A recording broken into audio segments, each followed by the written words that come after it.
자, 앞에서 바벨론 멸망 확인했어요. 바벨론이 멸망하자 땅의 왕들과 상인들은 애통해 하죠. 근데 하늘에서는 할렐루야 찬양이 울려 퍼집니다. 같은 일인데 하늘의 반응, 땅의 반응 전혀 다른 거죠. 자, 하나님을 찬양하라 그런 이유가요. 1절 중간 이후에 구원과 영광과 능력이 하나님께 있기 때문이라 그러잖아요. 이거 우리가 뭐 늘 듣는 뻔한 얘기인데 뻔한 얘기를 해요. 왜요? 구원과 영광과 능력이 하나님께 있지 않고 세상에 있는 것처럼 보이는 경우가 왕왕 있단 말이에요. 지금 이 시대 기준으로 얘기하면요, 사람들이 짐승의 표 받는 이유가 뭐게요? 그거 안 받으면 살 수가 없잖아요. 괜히 신앙 고집했다가 뭐 구원이니 영광이니 능력이니 이런 고사하고 당장 굶어 죽는데요. 신앙을 지켜서는 세상 못 산다, 이런 말이 안 나오게 하려면 어떻게 하면 될까요? 간단하죠. 신앙에 대한 보상이 이 세상에서 주어지면 되잖아요. 교회 생활 성실한 순서대로 일일이 지나가게 하고, 아파트 분양 신청할 적에 다임사 추천서 내게 하고, 그러면 아무도 불만만 안 하겠죠. 근데 아니에요. 교회에서는 구원과 영광과 능력이 하나님께 있다 그러는데 실제 살아갈 때 실감 나세요? 야, 교리적으로, 그 앵무새가 말하는 것처럼요. 앵무새가 뭐 자기 생각을 말하는 게 아니잖아요. 입력된 대로 소리 내는 거죠.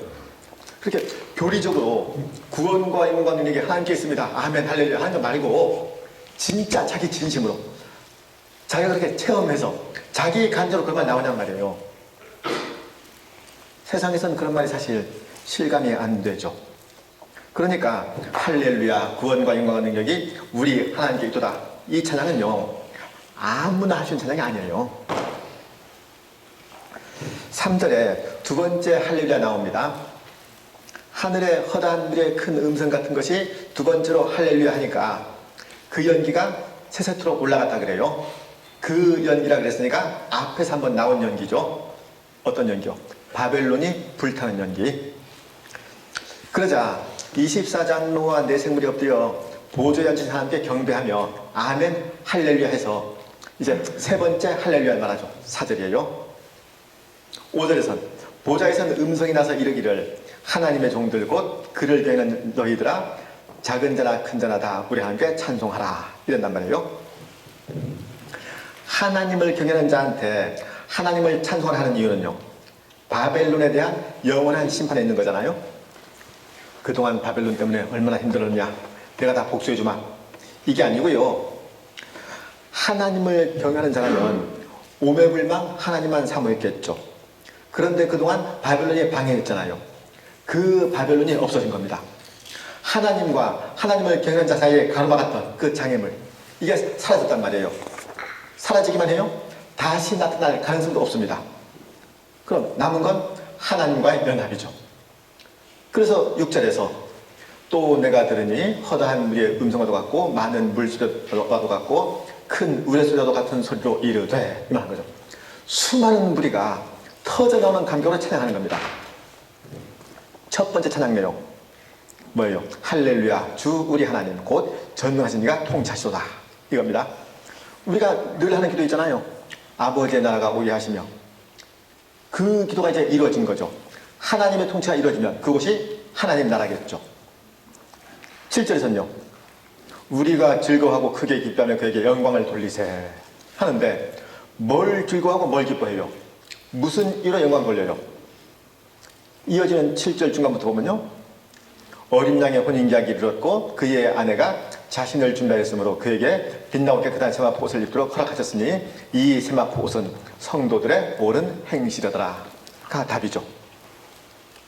앞에서 음녀는 자줏빛과 붉은빛 옷을 입고 금과 보석 진주로 꾸몄다 그랬습니다. 반면에 어린 양의 아내는 빛나고 깨끗한 세마포 옷을 입어요. 그 세마포 옷은 아무한테나 허락된 옷이 아닙니다.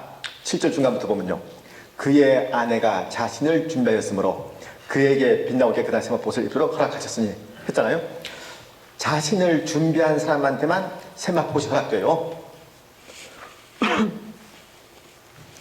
구원을 얘기할 적에 늘 충돌되는 게 하나님의 은혜하고 우리 책임이죠. 우리가 구원 얻은 건 전적으로 하나님의 은혜죠. 맞죠? 그럼 구원 얻지 못한 건 하나님의 은혜를 안 주신 때문이에요? 구원 얻은 건 하나님의 은혜인데 구원 얻지 못한 건 또 그 사람 책임이라고 그러잖아요? 약간 모순이 있죠. 아니, 구원 얻지 못한 게 그 사람 책임이면 구원 얻은 건 그 사람 선택이고 의지라야죠. 구원 얻은 게 하나님의 은혜면 구원 얻지 못한 건 하나님의 은혜를 안 주신 때문이라야죠. 그런데 구원 얻은 건 하나님의 은혜라고 그러고 구원 얻지 못한 건 자기 책임이라고 그러고 근데 논리적으로 말이 안 맞습니다. 근데 지금 보세요.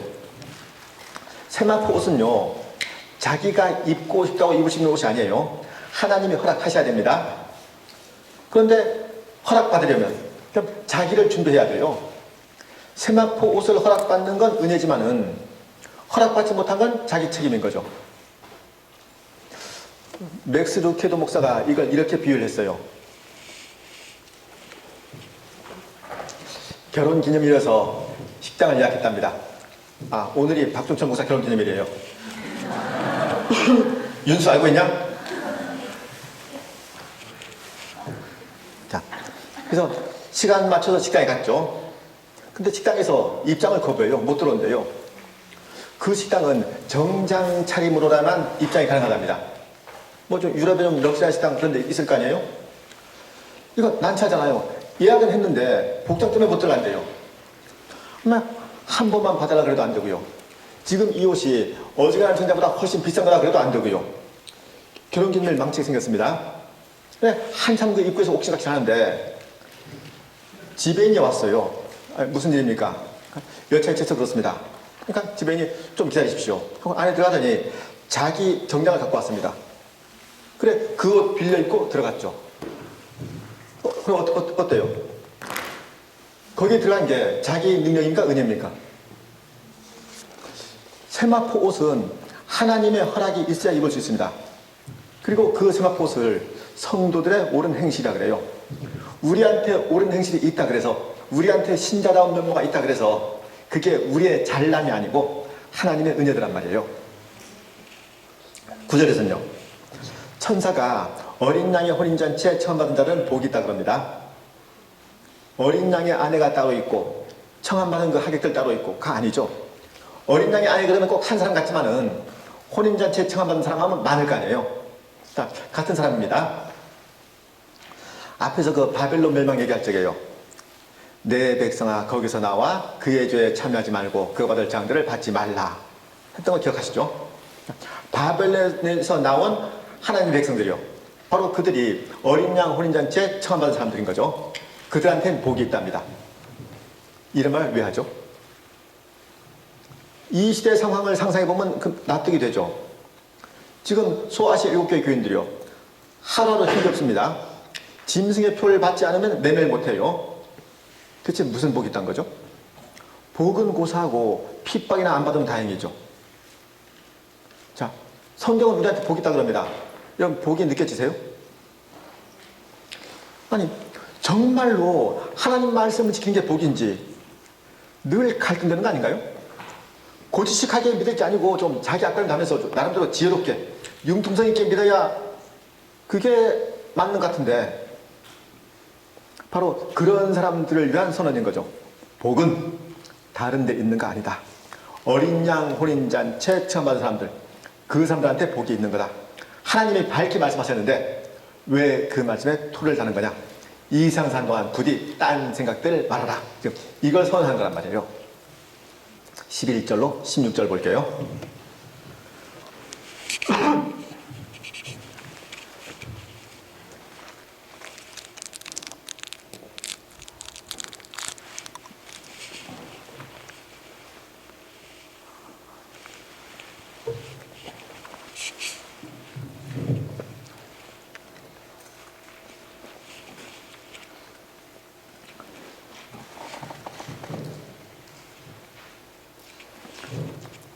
요한이 지금 밤모섬의 유배 중이잖아요. 지금 소아시아 7교회는요 박해 상황에서 지금 신앙을 지키는 중입니다. 그런 상황에서 지금 하늘이 열리는 걸 봤는데 백마와 그걸 탄 자가 보이는 겁니다. 눈이 불꽃 같고 입에서 예리한 검이 나오고 철장으로 만국을 다스린다. 이런 설명이 있는 걸 보니까 예수 그리스도죠. 그렇다고 해서 예수님이 지금 재림하시는 건 아니에요. 예수님 재림하실 적에는 구름 타고 오시죠. 근데 지금 본문에서는 백마 타고 오잖아요. 근데 예수님에 대한 그 설명이 좀 특이한 게 또 내가 하늘이 열린 것을 보니 보라 백마와 그것을 탄 자가 있으니 그 이름은 충신과 진실이라. 이름은 곧 그 사람 자신을 나타냅니다. 그러니까 예수님의 속성이 충신과 진실인 거죠. 이건요 번역이 좀 마음에 안 들어요. 이 충신 한자로 쓰면요 충성 중에 신하 신자가 아니고 충성된 신하가 아니고 충성할 때 그 충에 믿을 신자입니다. 충신. 그러니까 충직 했으면 오히려 오해 소지가 없었을 텐데 왜 충신이라 그랬는지 하여간요 그 예수님 이름이 충직과 진실이에요. 또 예수님 머리에 많은 관들이 있습니다. 그러니까 이 세상 모든 왕권이 예수님께 있다 이런 뜻이겠죠. 그 다음에 이름 쓴 거 하나가 있는데 자기밖엔 아는 자가 없답니다. 예수님을 알 수 있는 사람은 아무도 없는 거죠. 예수님은요 사람들이 모여서 머리 싸매고 깊이 연구해서 알 수 있는 분이 아니고 사람들 재주로는 도무지 알 수 없는 분입니다. 그 다음에 그가 피 뿌린 옷을 입었는데 그 이름은 하나님의 말씀이라 그럽니다. 우린요 피 얘기만 나오면 무조건 보혈 이런 경향이 있어요. 근데 우리가 입는 옷이면 예수님 보혈을 뿌릴 수 있겠는데 예수님이 자기 옷에 자기 피 뿌려서 입는 건 말이 안 되잖아요. 그죠? 그럼 이건 무슨 핑과니? 말을 타고 전쟁터를 누비는 그 장수 옷에는 피가 묻겠죠. 물론 자기가 입은 상처일 수도 있지만은 주로 적군이 흘린 피겠죠. 예수님 피도 지금 그런 식입니다. 예수님의 보혈이 아니고 공의로 심판받는 그 대상들의 피예요. 차이는 있죠. 전쟁터를 누비는 장소는요 전투 수행 과정 중에 옷에 피가 묻습니다. 처음부터 피 묻은 옷 입고 나가지 않는단 말이에요. 예수님은 다르죠. 예수님은 공의로 세상을 심판하는 과정에서 피가 묻은 게 아니고 피 뿌린 옷을 입었습니다. 옷에 이미 피가 묻어 있어요. 그 옷의 이름을 하나님의 말씀이라 그럽니다. 이 세상이 하나님 말씀으로 지어졌잖아요. 하나님 말씀에 위배되면 그 사실 자체만으로 이미 심판 대상인 거죠. 굳이 심판 따로 하실 거 없이요 존재 자체에 이미 심판이 포함되어 있는 겁니다. 예수님 입은 옷이 피 뿌린 옷이다 그런 셈이죠. 공의로 심판하시는 예수님이 계시고 심판 대상이 있다 그 사실만으로 이미 옷에 피가 뿌려진 거란 말이에요. 요한이 백마를 탄 예수님만 본 게 아니에요. 예수님을 따르는 군대도 봤죠.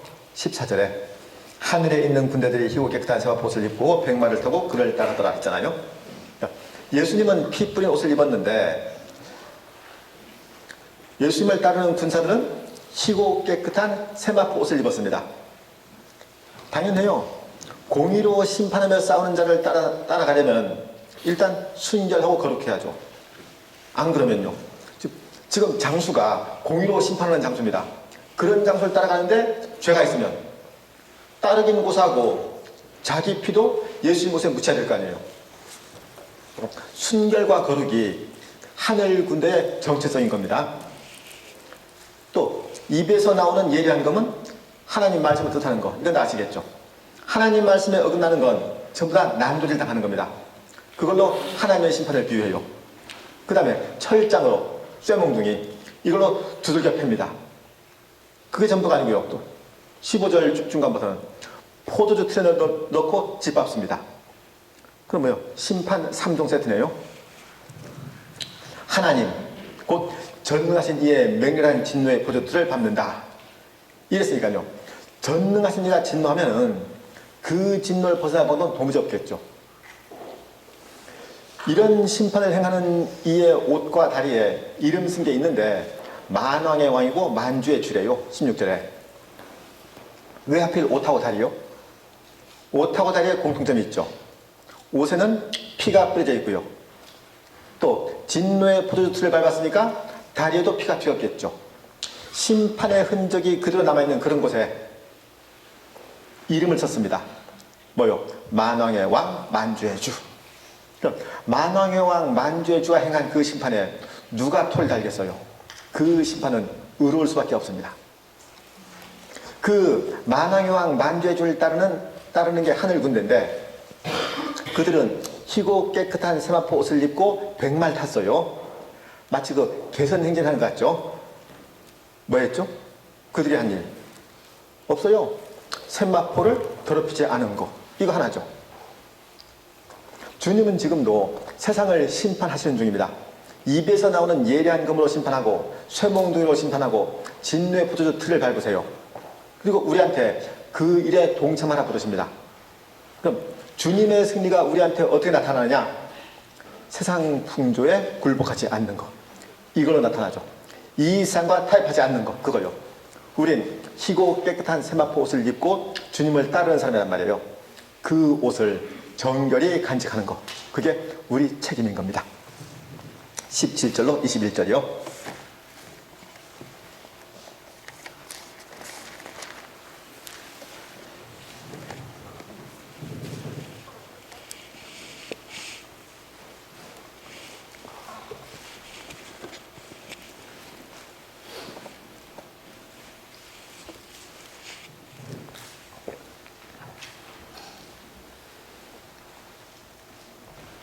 요한이 한 천사가 태양 안에 서서 공전하는 새한테 외치는 환상을 봤어요. 천사가 새들을 하나님의 큰 잔치에 초대하는 겁니다. 앞에 그 9절에서 어린 양의 혼인잔치에 처음한 자들이 복이 있다 그랬잖아요. 지금 본문은 거기에 상반되는 내용입니다. 그런데 왜 하필 태양 안에서 외치느냐? 이 본문을 푸는 힌트가 말라기에 있어요. 말라기 4장 2절이요. 구약 성경 제일 마지막 책이 말라기입니다.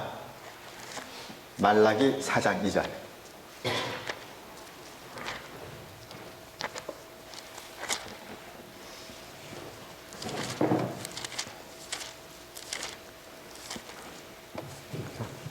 아무나 제일 용감한 사람 한번 크게 한번 읽어봐요.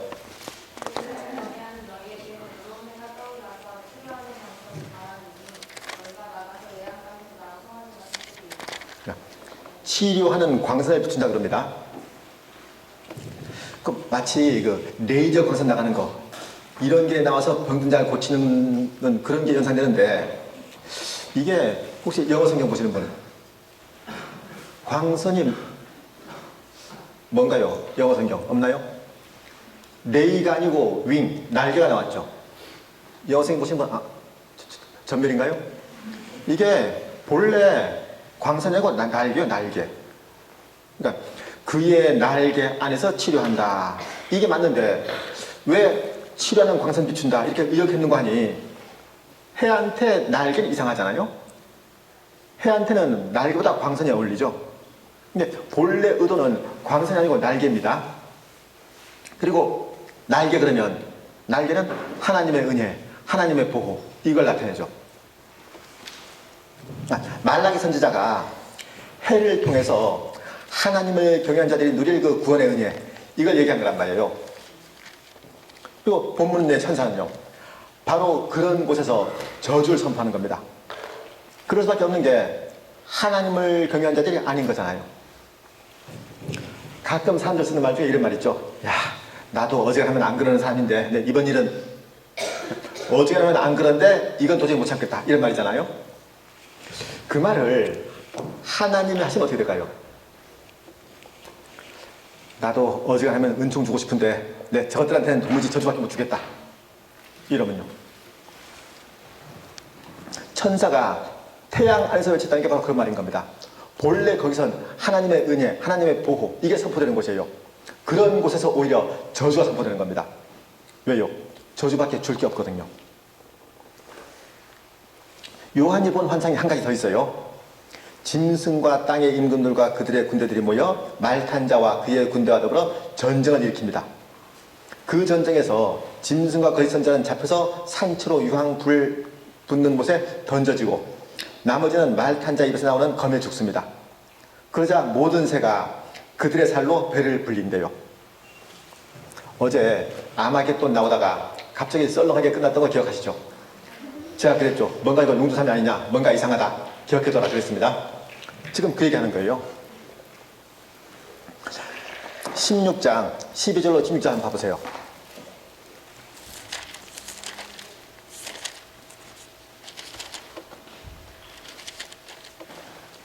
16장 12절로 16절이요.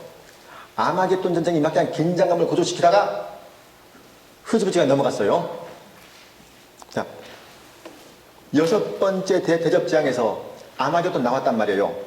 근데 결론이 없었습니다. 그냥 새 영이 히브리어로 아마겟돈이라 하는 곳으로 왕들을 모아라 하고는 얘기가 없는데, 이제 용과 짐승과 거짓 선자의 입에서 나온 귀신의 영이 이적을 행해서 온천하 왕들을 모아 전쟁을 예배한다 하고는 한참 후에 이제 본문에서 그래서 어떻게 되었느냐, 짐승과 거짓 선자는 유황불못에 들어가고 짐승의 표를 받고 우상한테 경배한 자들은 하나님의 말씀 앞에 다 죽어서 새의 먹이가 되었답니다. 아니 이건 무슨 수수께끼도 아니고 숨그림 찾기도 아니고 왜 이걸 이렇게 복잡하게 얘기를 하죠? 그냥 아마겟돈 얘기 나왔으면은 그냥 그거 매듭 짓고 그 다음 딴 말 하면 되잖아요. 왜 그런가요? 요한계시록은 시간 순서에 따른 기록이 아닙니다.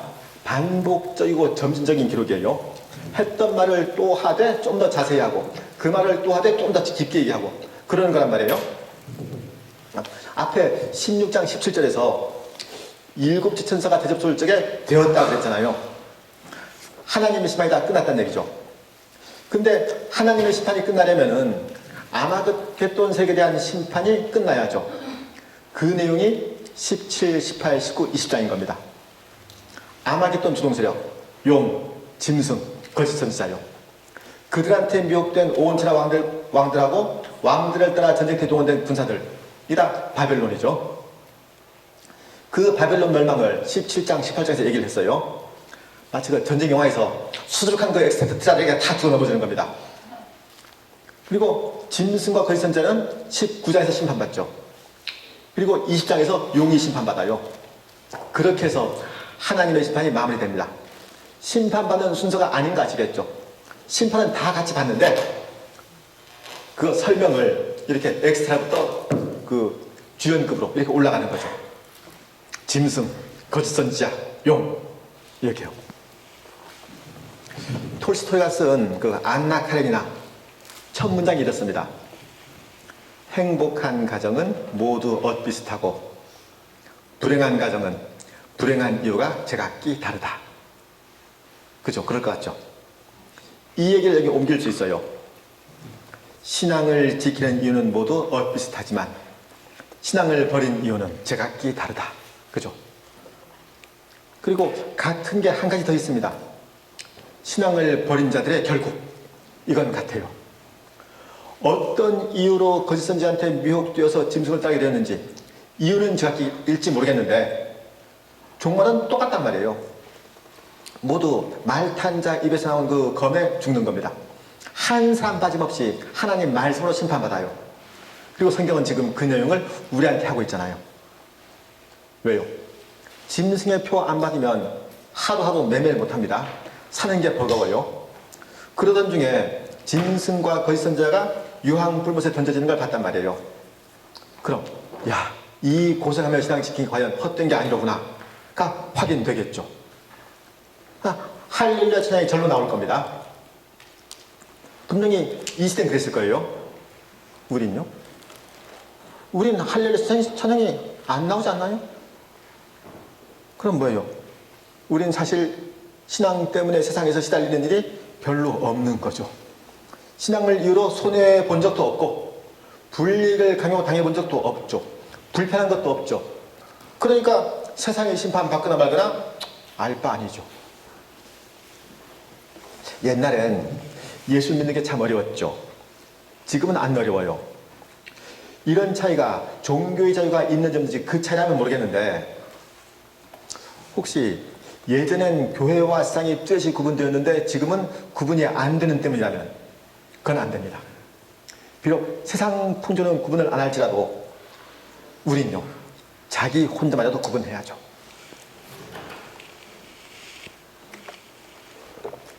우리나라에 천주교가 기독교보다 100년 먼저 들어왔거든요. 근데 천주교는 박해를 참 심하게 받았습니다. 병인 박해 같은 경우는요, 병인 박해로 죽은 사람이 기록이 일정치 않아요. 어떤 책에는 뭐 3,000명이다, 어떤 책에는 뭐 2만 명이다 이러는데, 한번 상상해 보세요. 병인 박해 때 죽은 사람들이요, 아마 대원군 때겠죠. 예수 믿은 지 몇 개월 됐을까요? 1800년대예요. 그때 우리나라에 성당 없을 때입니다. 성경도 제대로 된 거 없을 때예요. 그 사람들 제대로 된 미사 한 번도 안 들어본 사람들이에요. 근데 순교를 합니다. 교회로 치면은 아직 세례교인도 아닌 사람들 수두룩할걸요? 3개월? 한 6개월? 그런 사람들이겠죠. 근데 순교를 해요. 이해가 되세요? 그럼 그 사람들이 믿었던 그 예수하고 우리가 믿는 예수하고 같은 분이가 다른 분이에요. 그래서 우리는요, 신앙생활 힘든 게 문제가 아니고 힘들지 않은 게 오히려 문제일 수 있습니다. 20장 1절로 6절 볼게요.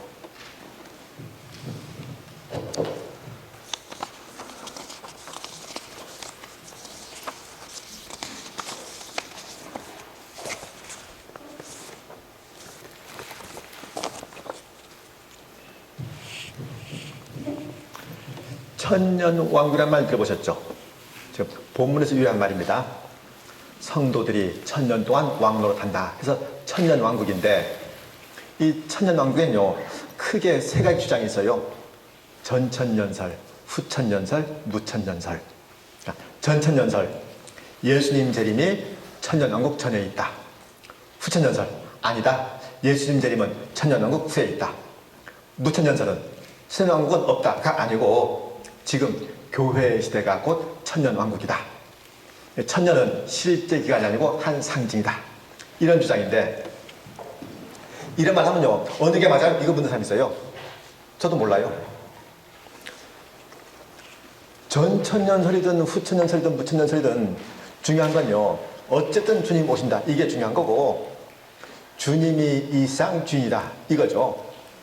그러니까 본문을 잘 보면요, 천년왕국을 놓고 뭐 왈왈할 이유가 없는 게, 사탄은 천년 동안 결박되고 성도는 천년 동안 왕노릇하죠. 그러니까 사탄의 그 결박기간, 성도의 왕노릇기간이 같습니다. 그럼 그런 일이 주님 전에 일어나는지 후에 일어나는지 그걸 따질 의도는 성경에 안 보입니다. 사탄과 그의 추종 세력은 어떻게 되고 성도들은 어떻게 되는지 이걸 대조하는 거죠. 게다가 사탄에 대한 심판은 천년으로 끝이 아니잖아요. 세세토록 형벌받죠. 짐승의 표를 받은 사람도 세세토록 심판받죠. 성도들의 보상받는 기간도 당연히 천년으로 제한될 게 아니고 세세토록 이어져야죠. 우리한테 허락된 궁극적인 복이 천년왕국이 아니란 얘기죠. 사탄을 천년 동안 결박해서 무적행에 던져 잠그고 임봉한 이유는요, 만국을 미혹하지 못하게 하려고 이제 그런 거라 그래요. 사탄에 대한 형벌은 천년 감금이 아니고 영원한 불못입니다. 그 형벌은 나중에 받아요. 그럼 천년 동안 결박한 거는 징역 천년형이 아니고 활동을 못하게 한 겁니다. 사탄이 더 이상 우리한테 힘을 못 써요.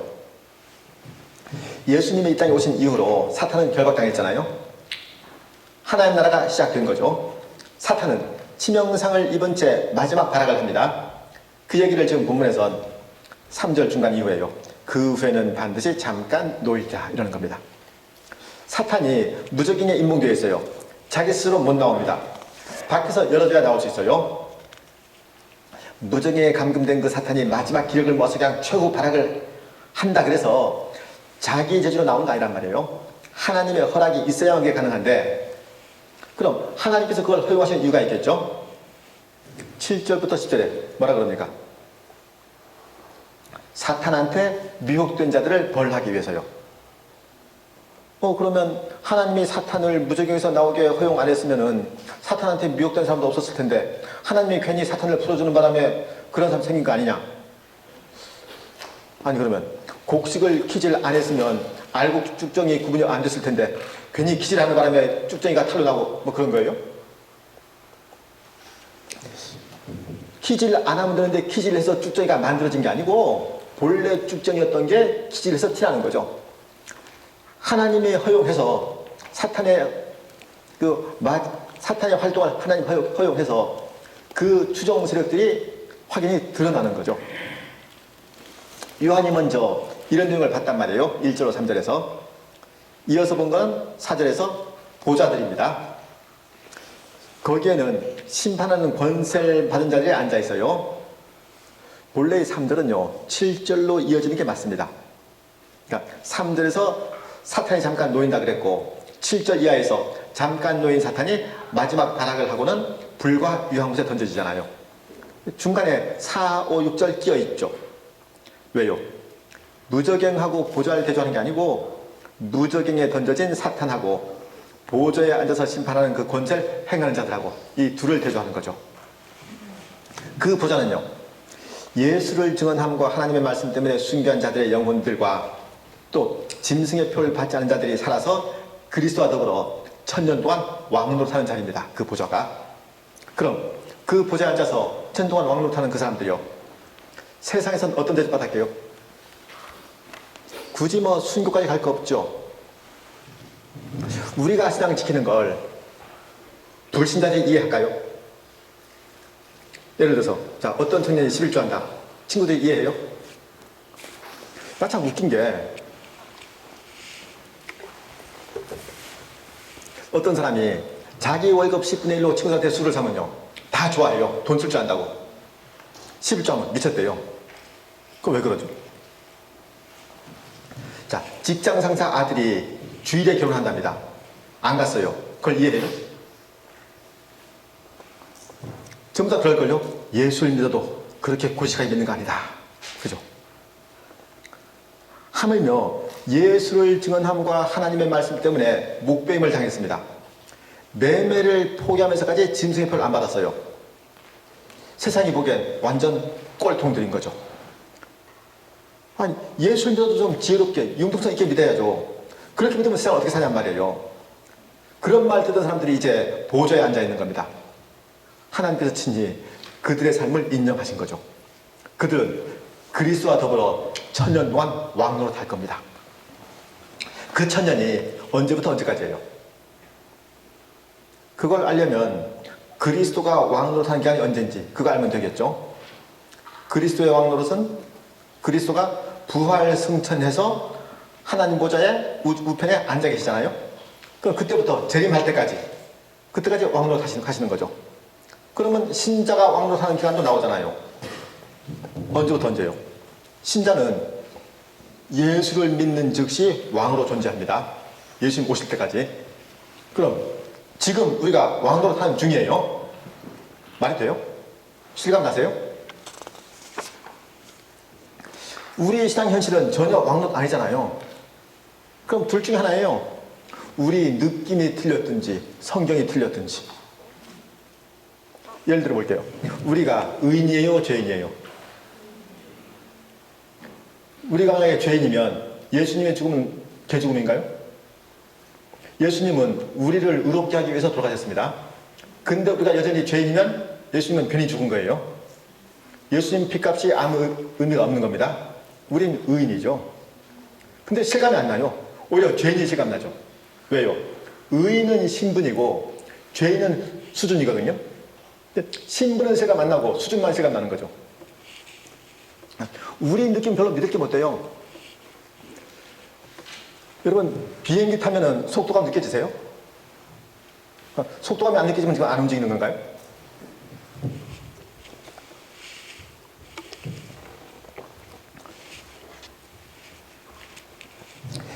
예수님 하시는 일이 우리 느낌에 꼭 지배를 받아야 돼요.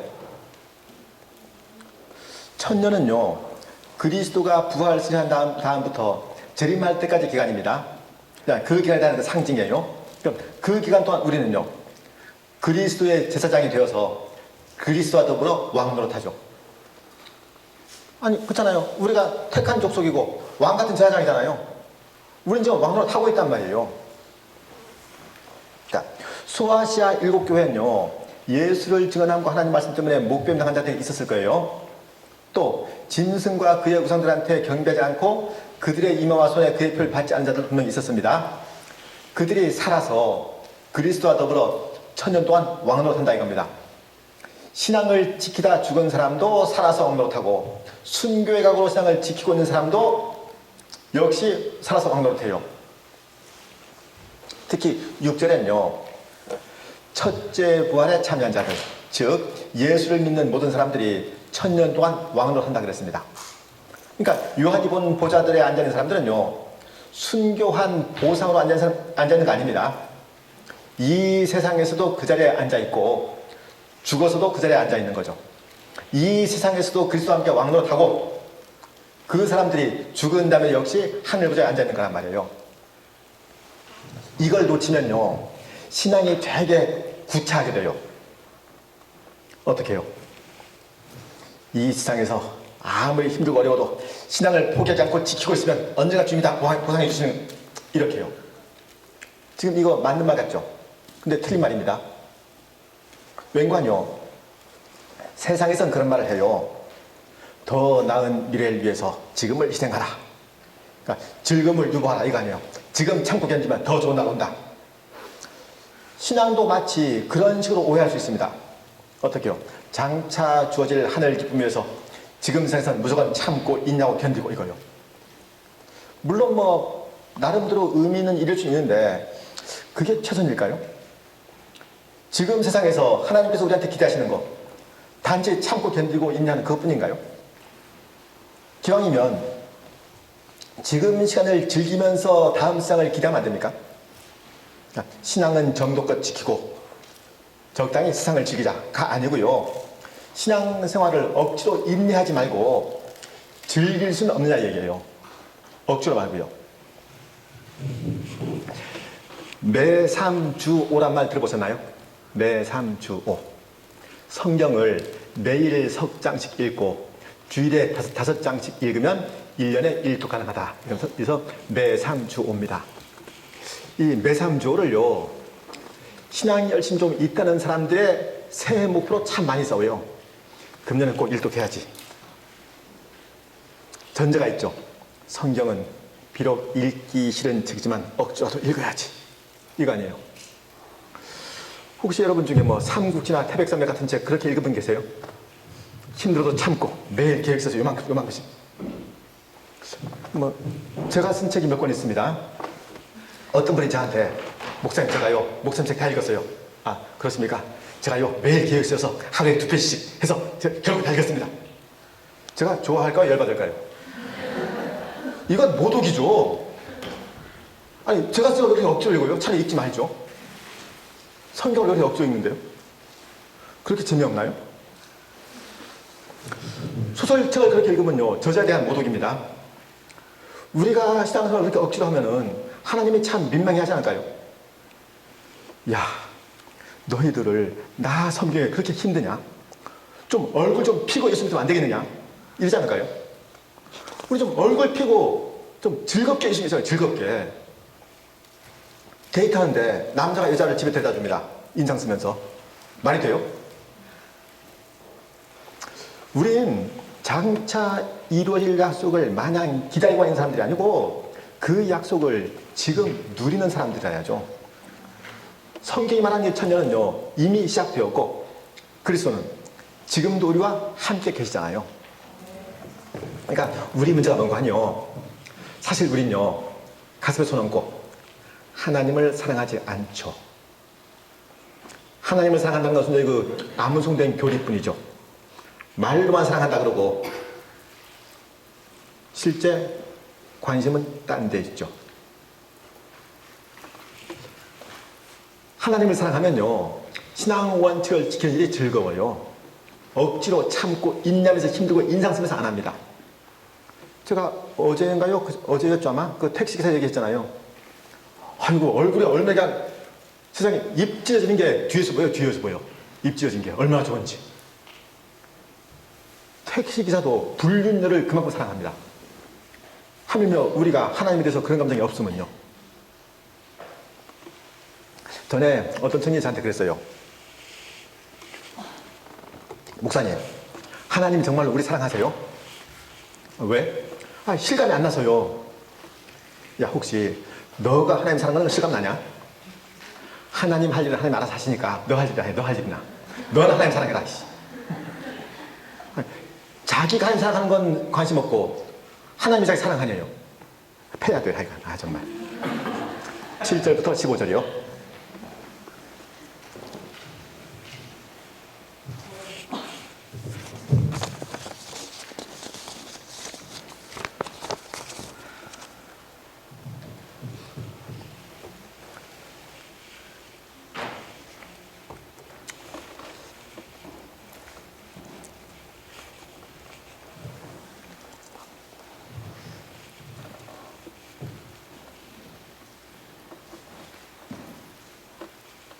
그 시간의 경과를 얘기할 적엔요, 뭐 3시간 지났다, 뭐 1년 지났다 이러잖아요. 근데 지금 본문은 천년이 찼다 그럽니다. 천년이 찼다. 그러니까 천년이 지났다고 좀 다른 얘기겠죠. 예수님이 그 제자들한테 세상 마지막 날 말씀하시면서요, 이 천국 복음이 모든 민족에 증언되기 위하여 온 세상에 전파되리니 그제야 끝이 오리라 그랬잖아요. 하나님은 모든 민족한테 복음이 전파되길 기다리신 거예요. 마침내 그날이 왔단 말이에요. 천년이 찬 겁니다. 그러니까 무적행에서 나온 사탄이 땅의 사방 백성 곧 곡과 마곡을 미혹해요. 이 곡, 마곡은 에스겔에 나오는데 확인할 수는 없고요. 그 에스겔에서 이스라엘을 적다는 세력으로 나옵니다. 지금 사탄 세력이 참 막강한 게 곡과 마곡의 수가 바다 모래 같답니다. 그들이 지면에 널리 퍼져서 성도들의 진과 사랑하시는 성을 둘러요. 바야흐로 교회가 풍전등화 위기에 몰렸습니다. 그럼 어떤 내용이 나와야 돼요? 곡과 마곡이 바다 모래같이 성도를 둘렀어요. 성도들의 진, 사랑하시는 성, 이게 좀 포위됐습니다. 그럼 교회는 성도들의 진이라고 그랬으니까 나름대로 전투력이 있을 거 아니에요? 사랑하시는 성이라고 그랬으니까 하나님의 보호도 있겠죠? 그걸 바탕으로 치열하게 싸워야 되는 것 같은데, 그죠? 사탄의 하수인들이 아무리 그악해도 우리는 하나님을 의지해서 반드시 승리한다. 뭐 같은데 그게 아니에요. 9절 중간 이후에요. 하늘에서 불이 내려와서 그들을 태워버렸대요. 그럼 교회는 뭐 한 거예요? 아무것도 한 거 없어요. 그냥 짐만 지고 하나님의 사랑만 받았죠. 영성신학자 마르바돈이 한 말이 있습니다. 아무리 형편없는 경주를 마쳤어도 하나님은 당신을 위해 멸관을 예비해 두셨습니다. 한때 세상은 1등만 기억한다 그런 말 있잖아요. 인류 최초로 달에 착륙한 사람이 암스트롱. 두 번째는 모르죠. 세계에서 제일 높은 산 에베레스트 산. 두 번째 높은 산 모르죠. 하다못해 포카팔에서도 2등은 안 쳐줘요. 그죠? 모르나요? 하나님의 면류관은 성적과 관계가 없습니다. 그런데 마르바돈 얘기엔 단서가 있어요. 자, 아무리 형편없는 경주를 마쳐서도 하나님은 당신을 위해 면류관을 준비해 주셨습니다. 만일 당신이 경주를 멈추지 않는다면. 성도들의 진과 사랑하시는 성으로 지칭된 그 교회가 바다 모래 같은 그 곡과 마곡을 이겨서 면류관 받는 게 아니고요. 사탄한테 미혹되지 않고 신앙을 지키고 있으면 그럼 승리는 하나님이 주시는 겁니다. 우리한테 필요한 건 그들을 불러 태워버릴 능력이 아니고 성도들의 진과 사랑하시는 성에 속해 있는 거죠. 자, 곡과 마곡에 불에 탔습니다. 그럼 그들을 미혹한 사탄이라 그래서 온전할 리 없죠. 10절에 사탄도 역시 불과 유황못에 던져지는데 짐승과 거짓 선자도 거기 있답니다. 그럼 곡과 마곡은요? 불에 타서 죽었으니까 끝난 거 아니냐? 아니죠. 이 세상 살다 죽는 걸로 다 끝나면은 예수님 왜 믿게요? 끝났는데? 사탄 미혹에 관계없이 살면 좋겠지만 미혹받았다 그래도 관계없잖아요. 죽는 게 끝이면은. 무엇보다도 죽는 게 끝이면 하나님이 예수님을 보낼 이유가 없죠. 11절로 15절 사이에서 불에 타버린 곡과 마곡의 그 다음 말이 나옵니다. 흔히 백보자 심판이라 그러죠. 그러니까 12절에 곡과 마곡은요, 백보좌 심판을 통해서 죄값을 받는 겁니다. 죽은 자들이 큰 자나 작은 자 막론하고 그 보좌 앞에 서 있대요. 자, 그들 중엔 육신의 생명이 있는 상태에서 그날 맞는 사람은 극소수겠죠. 대부분 이미 오래전에 죽은 사람들일 거란 말이에요. 그럼 그들이 어디 있다가 크고 흰 보좌 앞으로 호출되었을까요? 13절에 답이 있어요. 바다가 그 가운데서 죽은 자들을 내주고 또 사망과 음부도 그 가운데서 죽은 자들을 내주매 각 사람이 자기의 행위대로 심판을 받고, 바다, 사망, 음부를 의인화해서 말하는데요. 성경에 바다 나오나요? 갈릴리 바다 나오는데 갈릴리는 호수입니다. 바다 아니에요. 그 사람들은요, 바다, 호수를 구분을 안 해요. 바다가 나오긴 나오는데 아주 가끔 나옵니다. 웬관이 이스라엘 사람들이 바다와 별로 안 친합니다. 성경에서 바다는 항상 안 좋은 이미지로 나와요. 그리고 바다는요, 이사야서에 죄악의 본산으로 나옵니다. 죄악의 본산. 세상 모든 민족이 구원을 얻기까지 쉬지 않으시는, 이 복음성가에 물이 바다 덮음같이 이가 나오죠. 물이 바다를 덮어요. 말이 돼요? 물이 바다를 덮는다. 이 무슨 뜻인가 하니, 바다는 안 좋은 뜻입니다. 바다는 죄악의 본산이에요. 물은 하나님의 은혜를 상징하죠. 그래서 물이 바다를 덮는 겁니다. 불신자들이 죽어서 그런 바다에 있다가 크고 흰 보좌 앞으로 호출된단 말이에요. 죽은 자들이 자기 행위를 따라 책들에 기록된 대로 심판받는다. 누구든지 생명체에 기록되지 못한 자는 불면서 던져진다. 이런 말 나오면 사람들이 괜한 걱정을 해요. 내 이름이 거기 없으면 어떡하지? 아니, 그러면 자기 이름이 생명책에 있으면 안심이라 치고 없으면 어떡할 건데요? 어떤 집 애가 책가방에서 호적 등본이 나옵니다. 엄마가 야, 이거 웬 거야? 그러니까 자기 이름 있는지 공부해서 한번 떼봤대요. 그럼 뭐라 그래야 돼요? 쓸데없는 시계소리가 공부하는 거겠죠. 자기 이름이 생명책에 있는지 없는지 궁금할 거 없잖아요. 그럴 시간 있으면 그냥 공부나 해야죠. 하나님이 우리를 어디로 인도하는지 알아서 거기에 맞게 살잔 말이에요. 그럼 성경이 사탄의 패망과 백보자 심판을 얘기하는 이유는요, 1차적으로 이 시대 교인들을 위로하는 거죠. 너희를 압제하는 세상의 종말이 바로 이렇다. 거기 굴복하면 결국 너희도 이렇게 되는 거다.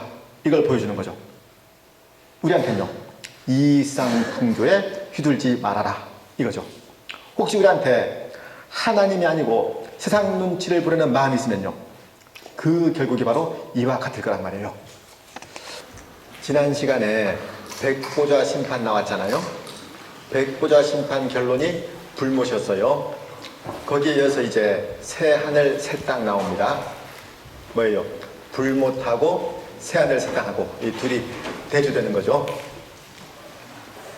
1절에 처음 하늘과 처음 땅이 없어졌고 바다도 다시 있지 않다 그럽니다. 아까 바다는 주로 악의 근원으로 성경에 나온다 그랬죠. 모든 악이 바다에서 공급돼요. 근데 그런 바다가 이제 없어진 겁니다. 그럼 새 하늘 새 땅에 죄가 유입되는 일은 결코 없겠죠. 또 거룩한 성 새 예루살렘이 하나님께로부터 하늘에서 내려온다 그럽니다. 앞에서 말한 그 바벨론은 큰 성이었고요. 반면에 새 예루살렘은 거룩한 성이죠. 세상은 외형을 추구해요. 큰 게 좋은 겁니다. 우린 거룩을 추구합니다. 그런 새 예루살렘이 하나님께로부터 하늘에서 내려와요. 하나님께로부터 하늘에서 내려온다. 인간이 만든 거 아니다. 인간의 능력으로 말미암은 거 아니다. 하나님 은혜다. 이런 거죠. 3절에서 다시요. 새 예루살렘의 그 핵심은 임마누엘에 있습니다. 3절에 그랬잖아요. 내가 들으니 보좌에서 큰 음성이 나서 이르되 보라 하나님의 장막의 사람들과 함께 있음에 하나님이 그들과 함께 계시리니 그들은 하나님의 백성이 되고 하나님은 진히 그들과 함께 계셔서, 한때 하나님이 사람들과 함께 거하신 적 있죠. 에덴 동산에서요. 근데 그게 깨졌잖아요. 이제 그게 회복되는 겁니다.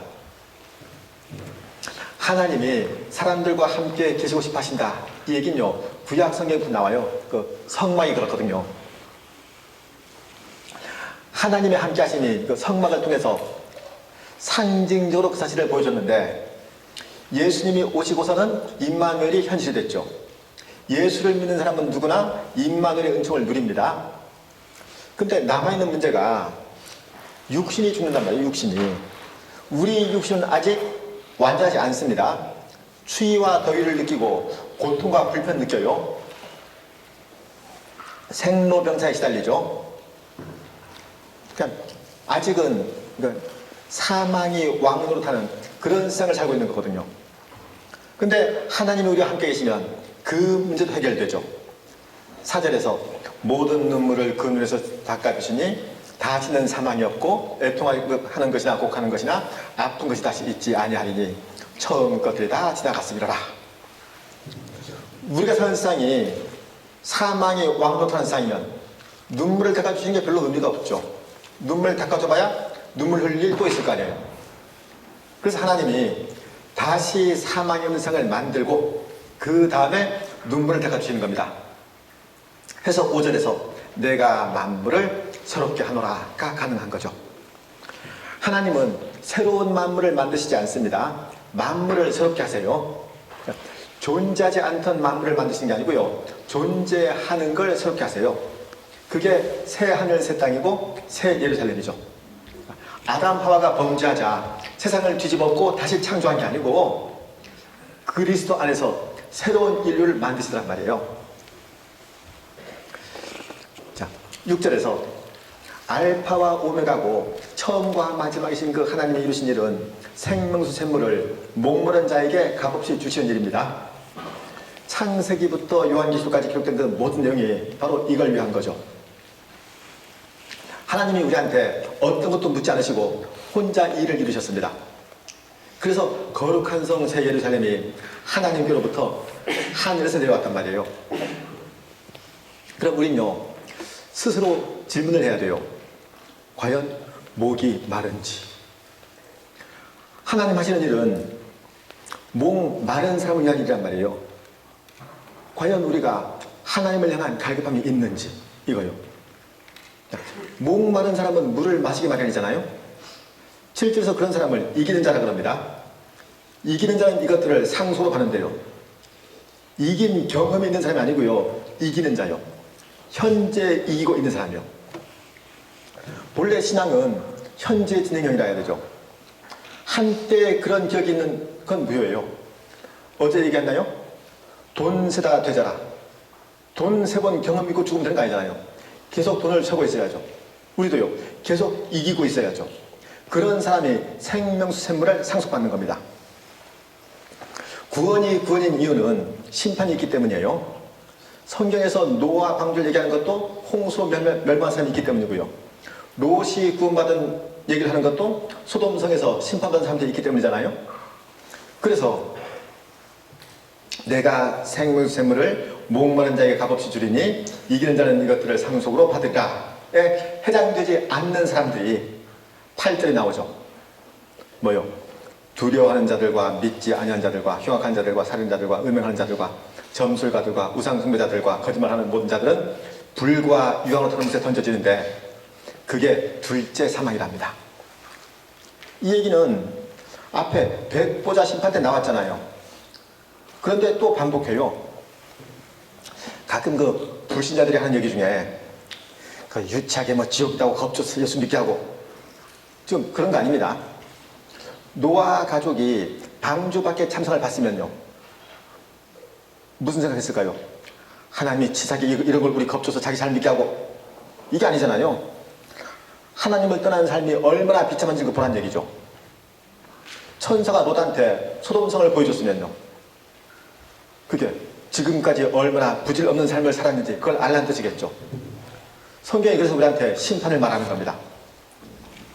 우린요, 신부가 남편을 위해서 단장한 것 같은 거룩한 성 새 예루살렘이에요.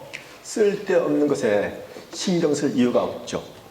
백보자 심판과 새하늘 새 땅에서 사람들 운명이 영원히 갈리는 것처럼 이 세상을 살아가는 모습도요, 영원히 갈라져야죠. 하나님은 지금도 우리한테 하신 약속을 이루고 계십니다. 우린 그 약속의 완성을 기다리는 중이라야죠. 진짜 자기가 기다려야 돼요. 가만히 있으면 되는 게 아니고요. 9절로 27절이요.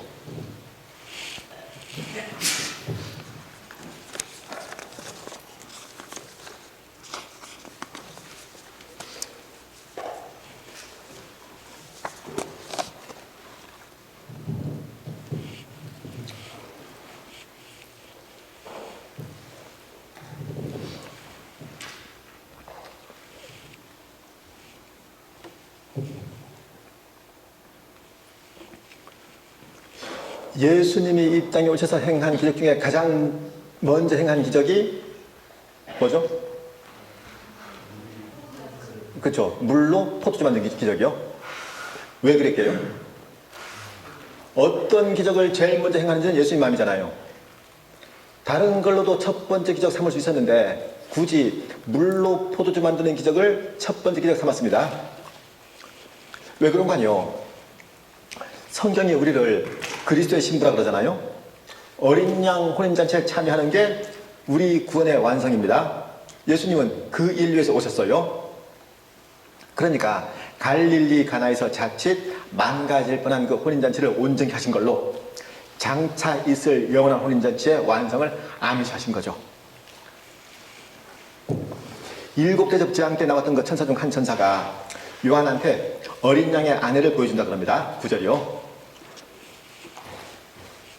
그렇다 그래서 뭐 신부 대기실에서 그 웨딩드레스 입고 앉아있는 그런 신부를 보여준 게 아니고 거룩한 성 새 예루살렘을 보여줘요. 음녀가 금과 보석과 진주로 치장하고 손에는 금잔 가졌던 것처럼 새 예루살렘도 온갖 보석으로 꾸며져 있습니다. 차이는 있어요. 음녀는, 바벨론은 사치와 탐욕을 설명하느라 그런 거고요. 새 예루살렘은 어느 만큼 영광스럽고 존귀한지 그런 설명이죠. 어린 양의 아내란 말이에요. 그럼 어린 양에 어울려야죠. 아니, 신데렐라가 왕자와 결혼합니다. 설마 집에서 그 설거지하고 빨래하는 그 옷 입고 결혼했을까요? 당연히 왕자에 어울리는 모습으로 결혼했겠죠. 우리가 그리스도의 신부면 그리스도에 어울리는 그런 위상이 되어 있어야죠. 11절 이하에 거룩한 성 새 예루살렘에 대한 설명 나와요. 성이 네모가 반듯합니다. 길이, 너비, 높이가 다 12,000스타디온이에요. 성벽 두께는 144규빗. 대충 눈치챘죠? 12,000스타디온이면 12 곱하기 1000. 144규빗은 12 곱하기 12. 성은 정금으로 되어 있고 성과 기초석은 각색 보석입니다. 동서남북에 3개씩 12개의 문이 있는데 각 문이 하나의 진주로 되어 있대요. 근데 새 예루살렘 특징은요, 각종 보석으로 꾸며져 있다 보담도 숫자에 있어요. 숫자요. 12이 계속 반복된다 이거요. 성경에서 12은 충만한 수를 나타내죠. 그런 숫자를 반복하는 걸로 하나님의 그 충만을 보여주는 겁니다. 새 예루살렘은 하나님의 충만하심으로 이루어진 곳이죠. 특히 모양이 특이한 게 길이, 너비에 높이까지 같단 말이에요. 전부 다 12,000스타디온씩입니다. 그러니까 12 곱하기 1000은 알겠는데 길이, 너비, 높이와 같다. 길이, 너비, 높이와 같은 공간이 성경에 또 나오죠. 지성소요. 그 성막에 있던 지성소에는 길이, 높이, 높이가 전부 다 10규빗씩입니다. 솔로몬 성전에 있는 그 지성소는 전부 다 20규빗씩이에요. 그러니까 새 예루살렘은 그 자체가 그 거대한 지성소인 거죠. 지성소에는 언약궤가 안치되어 있고 언약궤는 하나님의 임재를 뜻한다. 그죠? 하나님이 사람들과 함께 거하는 건요, 하나님의 오랜 소원입니다. 모세를 통해서 성막을 만들게 한 것도 그 일을 이루고야 말겠다는 그 의지선이었고요. 근데 사람들의 그 죄 때문에 당장 그걸 이룰 수 없었단 말이에요. 구약시대엔 대제사장만 1년에 한 번씩 지성소에 들어갈 수 있었죠.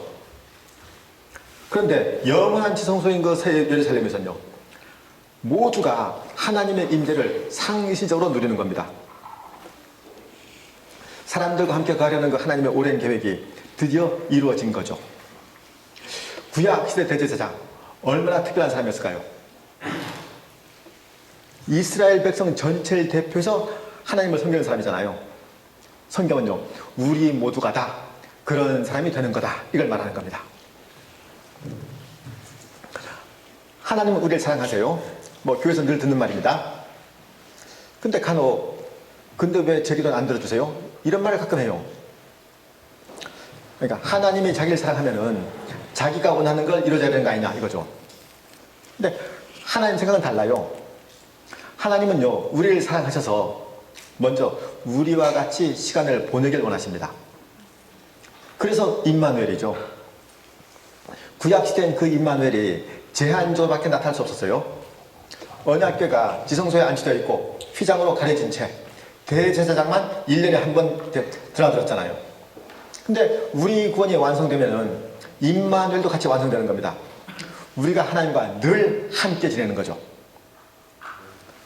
우리가 이 세상에서 시급히 익혀야 될 게 있다 그러면요, 하나님과 함께 시간 보내는 걸 즐거워하는 거예요. 이거 해야 돼요. 우린요, 이 다음에 하나님과 늘 함께 지낼 사람들입니다.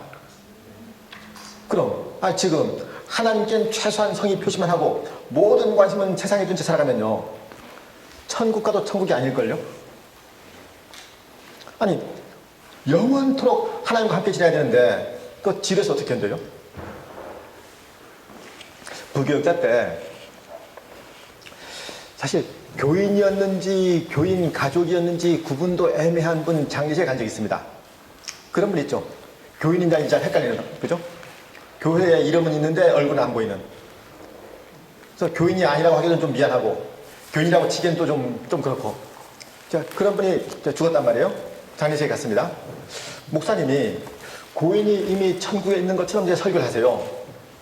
뭐 설교 중에 잠깐만 하지 못하고 혼자 궁금했습니다. 야, 그분은 가끔 교회 나오면 그냥 오자마자 졸다가 끝나면 바로 가는 분이었는데 지금 천국에 있으면 참 지루해서 어떡할까? 자기 발로 지옥 가지 않을까요? 못 견뎌서. 아니, 이 세상에서 하나님을 예배하는 게 즐겁지 않았습니다. 죽으면 즐거워요? 이 세상에서 하나님을 예배하는 게 즐겁지 않으면요, 죽은 다음에 자기가 있는 곳이 천국인지 지옥인지 모를걸요? 어쩌면 예배 때마다 좋은 사람은요, 천국에서 영원히 좋을걸요? 그죠? 근데 난데없이 24절에 땅의 왕이 나와요. 24절 보세요. 땅의 왕들이 자기 영광을 가지고 그리로 들어간대요. 아니, 땅의 왕들은 바벨론 멸망할 때 땅의 상이라고 해서 다 심판받지 않았나요? 아니, 그런 그들이 새 예루살렘에 들어와요? 앞에 그 1장에서 예수님을 땅의 임금들의 머리로 소개한 거 모르시죠? 1장 5절 보세요.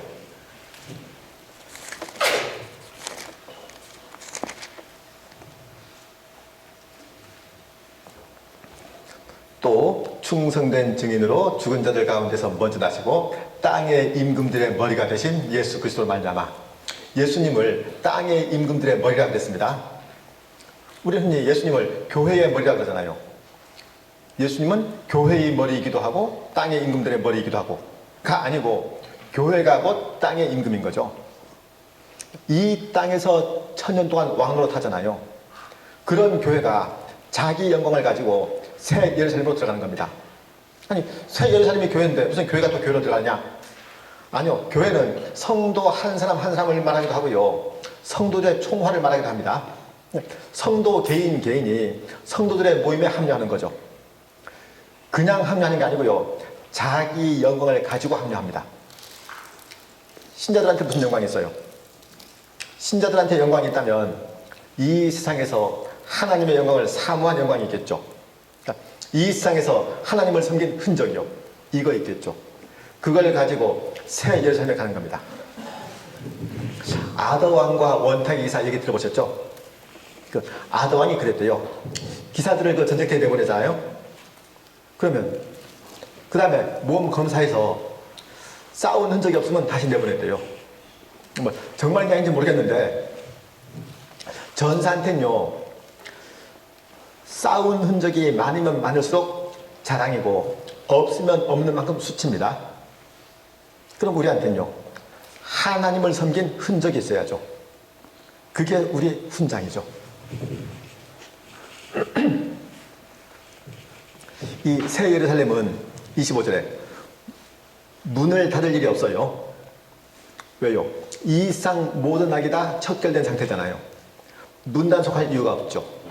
모든 사람들이 만구의 영광과 존귀를 가지고 그리로 출입합니다. 26절에 그리로 들어오는 사람마다 하나님의 백성이에요. 그럼 27절은 사족이죠. 이게 뭐예요? 무엇이든지 속된 것이나 가증한 일 또는 거짓말하는 자는 결코 그리로 들어가지 못하되 오직 어린 양의 생명체에 기록된 자들만 들어가리라. 이 말 할 이유가 없잖아요. 아니 이미 백보자 심판이 시행됐단 말이에요. 속된 거, 가증한 일, 거짓말하는 자가 존재할 리 없어요. 근데도 이런 말 하는 건요, 어린 양의 생명체에 기록된 사람들하고 대조하기 위한 거죠. 짐승 앞지에 시달리는 그 소아시아 7개 교인들한테 봐라, 오직 너희들한테만 이런 영광이 예비되어 있는 거 아니냐를 말하는 거란 말이에요. 그거 아세요? 그 모든 동화는요, 왕자와 공주와 결혼하는 걸로 끝난대요. 결혼한 다음부터 동화가 아닌 거예요. 결혼해서 행복하게 살았더래요. 어떻게 행복해 몰라요. 말 안 해줘요. 결혼이 끝입니다. 동화는 거기까지예요. 요한계시록 21장이 그런 내용을 말하는 것 같기도 해요. 비록 지금은 극심한 박해에 시달리고 있지만 조금만 참으면 모든 게 다 잘 된다. 근데 C.S. 루이스가 이 21장을 가르쳐서요, 단순한 해피엔딩이 아니고 영원한 세계의 제1장이라 그랬어요. 만약에 하나님의 구원 계획이 동화 속 얘기면요, 그럼 짐승의 표 받지 않은 사람들이 결국 어린 양의 아내가 되어서 황금 보화로 된 거룩한 세계에 살아간다, 또 끝날 텐데 아니죠. 우린 거기에 들어가는 거 끝이 아니고 비로소 시작이에요. 아이가 태어나면 엄마 뱃속에 하고는 이제 이별인데 태어나는 걸로 끝인가요? 이제 본격적으로 그 아이 인생이 시작되는 거죠. 우린요, 그날을 기다리는 사람들인 겁니다. 그때 하나님이 우리를 지으신 그 본래 목적에 맞는 우리의 참 인생, 그게 시작된단 말이에요. 요한이 수정같이 맑은 생명수의 강을 봤어요. 에덴 동산에도 강을 흘렀죠.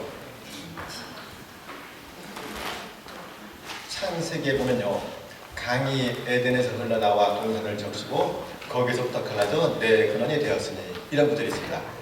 에덴 동산에서 비손, 기혼, 히데겔, 유브라데 네 강이 발원했단 말이에요.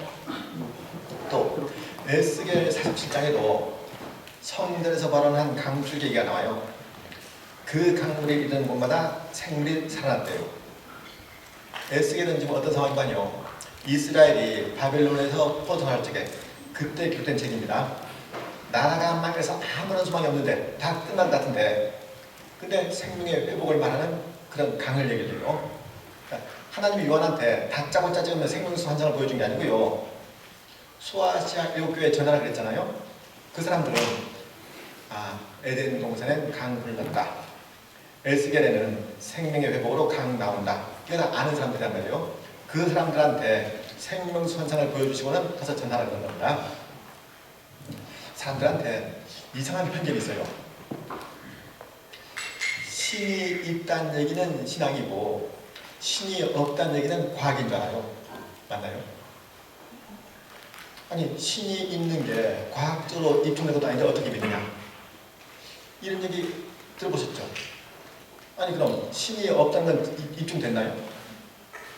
증명 안 되기 마찬가지예요. 신의 존재가 과학적으로 증명 안 된 것처럼 신의 부존재도 증명 안 됐습니다. 신이 있다는 주장이 주관적인 신념이면요, 신이 없다는 얘기도 역시 주관적인 신념이에요. 지금 우리가 신이 있다고 믿는 것처럼 불신자들은 신이 없다고 믿는 거죠. 지금 제 말에 틀린 데 없죠? 우리 이거 다 동의해요. 근데 우리끼리만 고개 끄덕거리고 불신자들 들은 척도 안 해요. 이 얘기에서 어떤 논리적인 맥힘을 찾는 게 아니고 아예 들을 마음이 없는 거죠. 왜요? 하나님에 대해서 죽었거든요. 감각이 없습니다. 이걸 치유하는 일을 성령님이 하시는 거죠. 성령님이 이르는 곳마다 죽었던 생명이 살아나요. 그런 성령님의 사역을 지금 생명수 강으로 비유한 거죠. 그 강 좌우에 생명나무가 있어서 12가지 열매를 맺습니다. 달마다 그 열매를 맺어요. 생명나무는 에덴 동산에 있었죠. 하나님이 범죄한 아담을 쫓아내신 이유가 생명나무 열매를 먹지 못하게 하기 위한 거란 말이에요. 근데 이제 다 지난 얘기입니다. 새 예루살렘엔 그게 다시 허락되고 하나님이 본래 주신 그 세상 모습으로 회복된단 말이에요. 3절에 생명수 강이 흐르는 그곳엔 다시 저주가 없습니다. 아무리 그래도 저주가 없는 걸로 모자라죠. 아니 천국은 저주가 없는 곳이다. 좀 그렇잖아요. 저주가 없는 걸 기본으로 깔고 추가로 주어지는 게 있어야죠. 그래서 3절 중간부터요. 하나님과 그 어린 양의 보소가 그 가운데 있으리니 그의 종들이 그를 섬기며 그의 얼굴을 볼 터이요 그의 이름도 그들의 이마에 있으리라. 이렇게 이어지는 겁니다. 하나님을 섬기며 하나님을 뵙는 사람들한테 특징이 있어요. 뭐요? 이마에 하나님의 이름이 있는 겁니다. 그러니까 이마에 이름 쓴다. 뭐 이마에 인을 친다. 이런 표현이 참 반복 많이 나오는데 짐승의 표를 받느냐 안 받느냐 이게 그만큼 중요한 문제라는 얘기죠. 이 쌍 사람을 나오는 방법은 참 다양해요. 뭐 남자, 여자, 어른, 아이, 혹은 뭐 인종, 언어. 좀 치사하지만은 가진 자, 못 가진 자, 배운 자, 못 배운 자 이렇게 나눌 수 있는데 성경엔 그런 부분 없어요. 성경은요 이마에 하나님의 이름을 쓴 자, 이마에 짐승 인침 받은 자 이렇게 나누죠. 내가 비록 하나님께 헌신된 사람으로 살고 있지 않지만 그 짐승의 소임 아니고 이런 얘기는 없어요. 중립은 없습니다. 둘로 갈라져요. 결혼하면요 누구나 행복을 소망할 겁니다. 하객들마다 행복하게 살라 이 말 한단 말이에요. 근데 한번 잘 생각해보세요. 결혼 전에 행복하지 않던 사람이 결혼했다는 이유로 행복할 수 있을까요? 행복은 그런 식으로 한 데서 뚝 떨어지는 게 아니란 말이에요.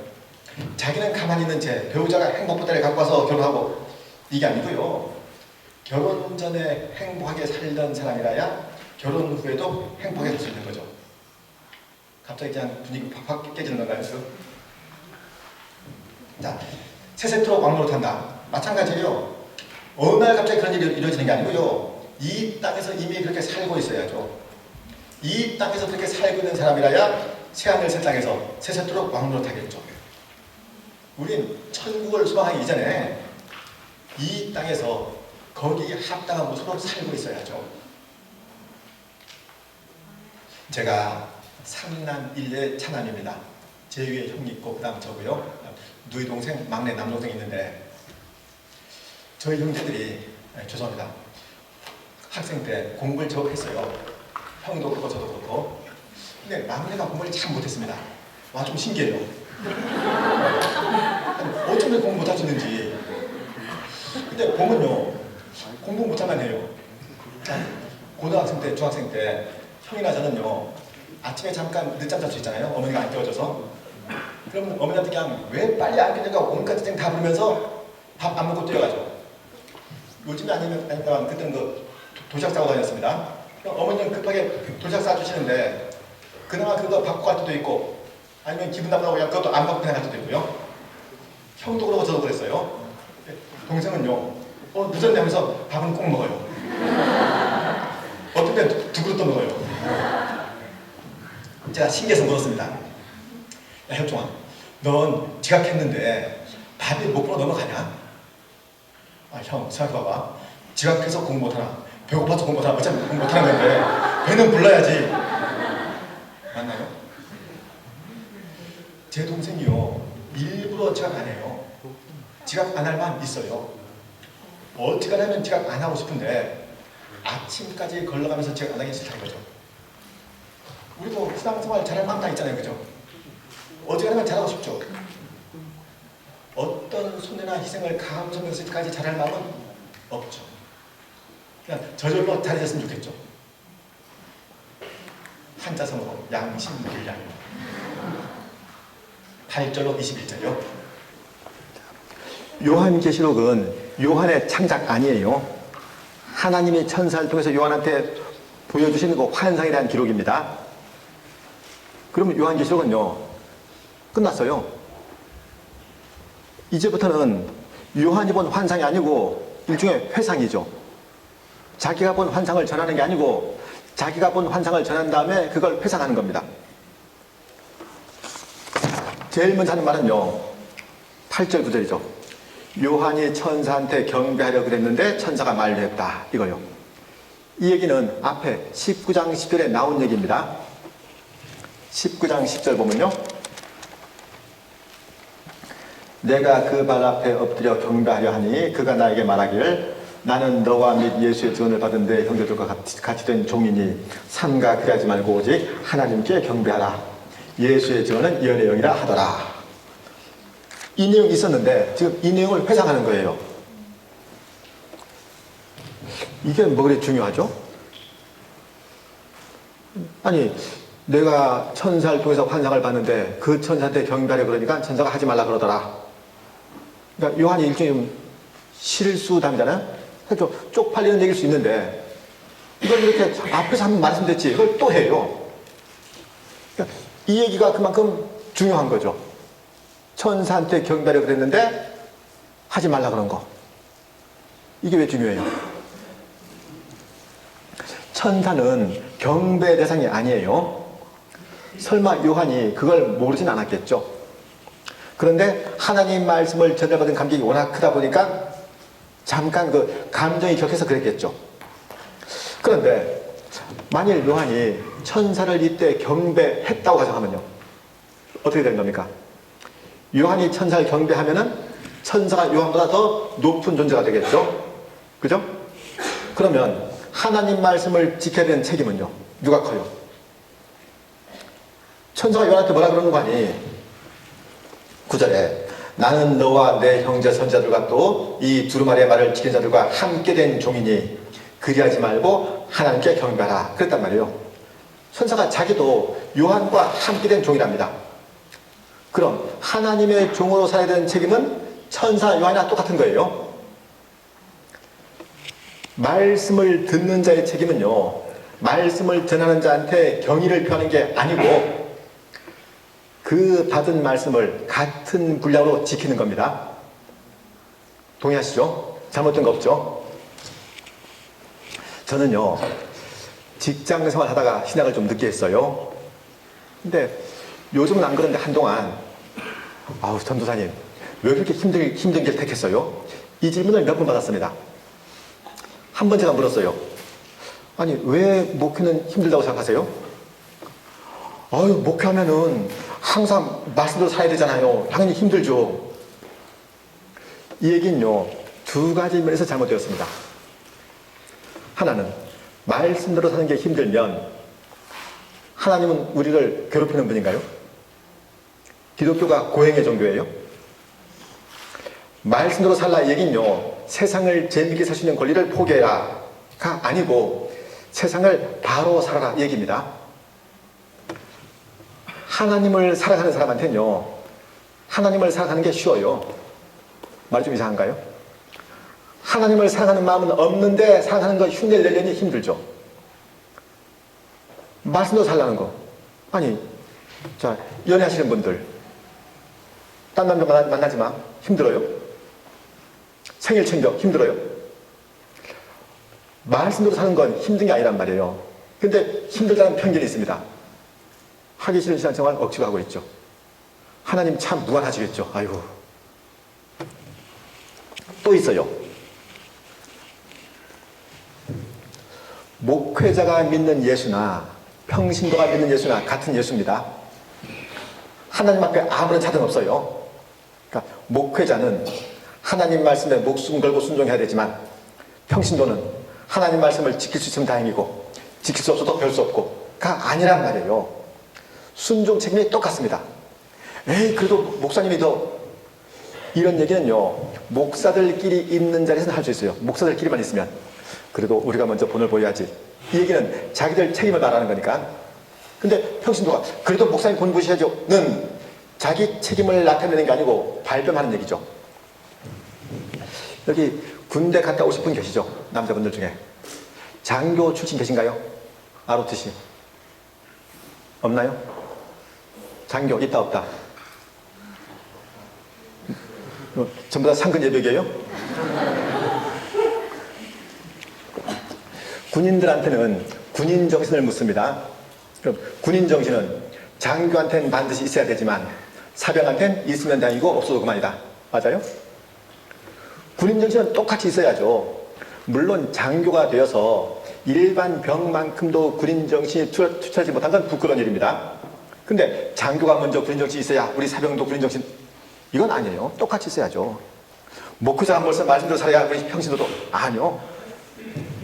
설령 목사가 목사 같지 않아도요 신자된 책임은 얼마든지 성립하죠. 하나님이 하나님다우시잖아요. 근데 자꾸 책임을 이원화해요. 목사님은 반드시 설평에 지켜야 되고 나는 목사니까 괜찮고. 그건 마치 요한이 천사한테 경배해서 천사가 경배받는 그런 격이에요. 그러니까 말씀대로 살아야 될, 하나님 말씀 순종해야 될 책임을 경배하는 걸로 떼우는 거죠. 자기보다 높은 사람한테. 아니요.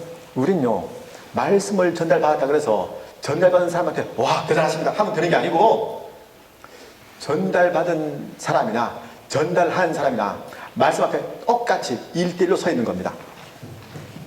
그래서 요한이 천사한테 경배를 그랬다가 망신당했다 를 쪽팔림을 무릅쓰고 우리한테 공개하는 거잖아요. 10절에서는요 두루마리 예언의 말씀을 임목하지 말라 그럽니다. 왜요? 때가 가깝기 때문에. 이 요한계시록은 비밀문서 아니에요. 교회로 하여금 종말을 준비할 수 있도록 하기 위해서 공개되어야 하는 내용입니다. 그것도 시급히 공개해야 돼요. 기록과 동시에 적용해야 될 만큼 아주 긴박한 내용입니다. 그러니까 11절이 가능하죠. 뭐라고요? 불의를 행하는 자는 그대로 불의를 행하고 더러운 자는 그대로 더럽고 의로운 자는 그대로 의를 행하고 거룩한 자는 그대로 거룩하게 하라 그래요. 자, 모든 게 다 결정되었다. 다 끝났다. 가 아니고요.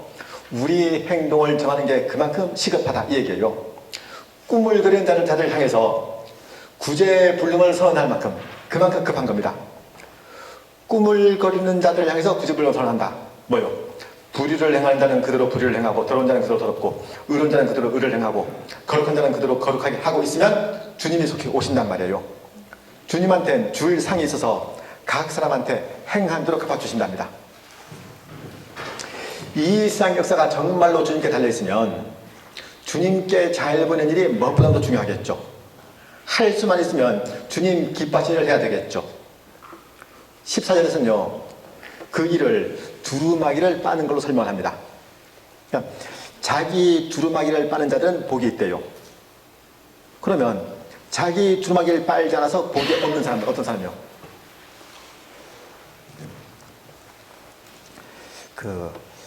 약속을 했습니다. 근데 좀 늦을 것 같아요. 그럼 늦는다고 얘기를 하겠죠. 요즘은 편해요. 핸드폰 다 있으니까.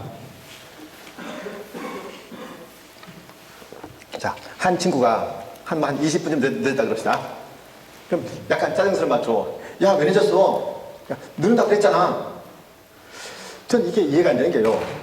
늦는다고 말하면 늦을 자격이나 권리가 생기는 건가요? 늦는다고 말해도 늦은 건 늦은 거예요. 그죠? 물론 늦을 것 같으면 늦는다고 얘기를 해야죠. 늦을 게 뻔한데도 늦는다는 말도 안 한 건 이건 완전 매너 없는 거고 어쨌든 늦은 거예요. 너무 까칠한가요? 그 정도 봐줘야 됩니까? 요즘에 시도 없이 길이 막히니까 봐달라 그러면 봐줄 수 있는데요. 이런 거 말고요. 자기 두루마기를 빠는 일만큼은요. 이건 어떤 이유나 변명을 갖다 대도 안 빤 건 안 빤 겁니다. 사람들 하는 착각이 있어요. 뭔가요? 신앙을 지킬 수 없는 이유를 말하면 지킨 걸로 인정되는 줄 알아요. 아니, 못한다고 했잖아요. 그럼 안 한 거잖아요. 아니, 자기가 타당하게 생각하면은 하나님도 타당한 걸로 인정하실까요?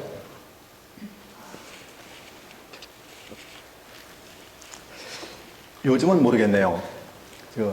제가 군 생활할 적엔요, 암기 사항이 있었습니다. 요즘 있나요, 없나요? 군대 안 갔다 왔어요, 아무도? 네, 논산서 군인 수첩을 나눠주더라고요. 군인 수첩 앞에 한 서너 페이지가 암기 사항이에요. 뭐 병의 책무, 군인의 길, 내무생활 지침, 차례 자세의 목적 이런 게 빽빽하게 적혀 있습니다. 그리고 이거를 4개까지 다 외래요. 제가 그걸 받아들고 속으로 웃었습니다. 이거 말도 안 된다. 내가 그래도 한 암기를 하는 사람인데 나도 이걸 묻어있는데 누가 이걸 무슨 소리 왜냐. 이게 제 생각이었어요. 조금만 잘난 체 해볼까요? 여러분들 고등학교 교과 과정에 나오는 국어 과목에서 고전 부분 아무거나 제목 기억나는 거 얘기해 보세요. 국어 시간에 배운 고전. 청산별곡. 뭐 사러리 사러리했다 청산이 사러리했다 그거죠? 그건 너무 단조로운데. 관동별곡 어때요? 관동별곡. 있었죠? 강회 병기뼈 중림이 누웠더니 관동 800리에 방면을 맡으시니 어와 성은야 가병 많고다. 연춤은 들이돌아 경남은 바라보며 화짓고 물러나니 옥제를 앓히셨다. 평규왕 무릎으로 들어가니 삼강이 어디며 수양강 노릇물이 어딜 못하단 말고 고진곡에 백발도 하다 하시자. 지금 모르는 거죠? 제가 지금은 못 그러는데 젊었을 적엔요 거짓말 안 보태고 하룻밤 새면은 노트 한 권 외습니다. 토시는 안 틀리고. 아니 근데 빽빽하게 쓴 그 글씨로 이걸 내일까지 외래요. 그래서 그냥 쿨하게 제꼈죠. 이건 나도 못해. 아무도 못할 거야. 제가 그때 배운 것 중에 하나 지금도 기억해요. 차려 자세의 목적. 차려 자세는 군인의 기본 자세이다. 고로 밖으로는 고로 안으로는 군인 정치 충실하고 밖으로는 엄숙한정 실시되어야 한다. 맞나요? 틀리나요? 아, 요즘 이거 안 하나요? 하여간 그런 게 있어요. 그래서 일단 무시했는데 그걸 진짜 다 외대요. 저도 자신 없었는데. 간단해요. 그날 점호 시간에 자, 너 얘 훈련 거 아무개 군인의 길 잊었습니다. 이 새끼 개가 이런 식으로 선언을 패니까요 다 그랬어요. 바짝 쫄아갖고. 제가 그 공포 분위기에서 얼마나 은혜 받았는지 모릅니다. 맞다. 예수는 이렇게 믿는 거다. 군인이 군인인 이유는요 변명이 안 통해요. 변명이 안 통하면 강건해집니다. 문제 안 낼까요?